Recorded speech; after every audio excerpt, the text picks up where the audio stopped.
This is a true story of a young woman who went through the most gruesome fire.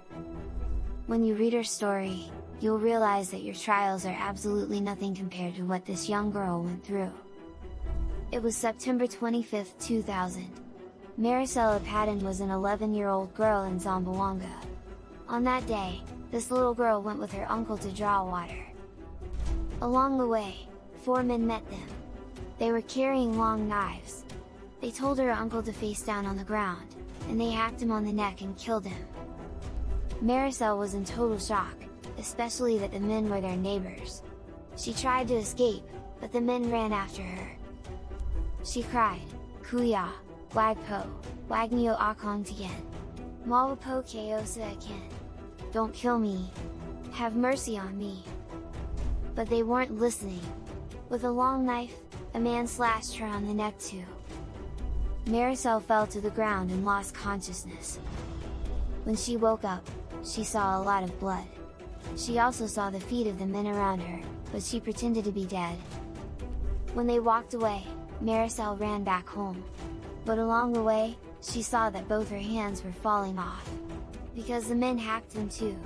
She cried, but she kept running. Sometimes, she would faint and fall to the ground. But she'd regain consciousness and run again. When she was near her home, Maricela called her mother. Upon seeing her daughter, her mother screamed in terror. She wrapped her bloody child in a blanket and carried her to the hospital. Here was the problem: from her house to the highway, it was a 12-kilometer walk. It took them 4 hours just to reach the highway. When they arrived in the hospital, the doctors thought Maricela was going to die. But for 5 hours, they operated on her. It took 25 stitches to stitch together the long knife wound in her neck and back. Maricela barely survived. And she lost both of her hands. Ironically, the next day was Maricela's birthday.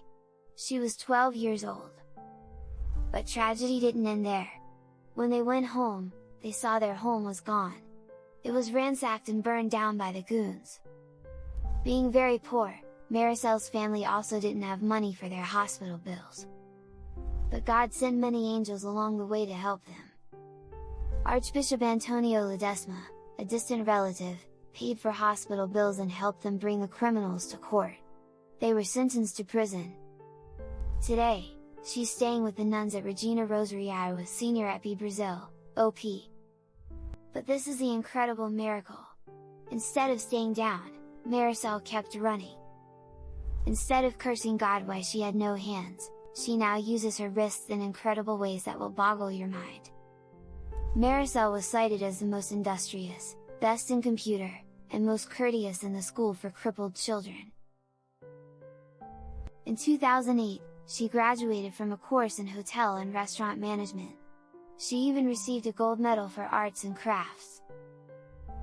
In 2011, she finished her education to be a chef. Yes, a chef without hands. Nothing can stop this young lady from reaching her dreams.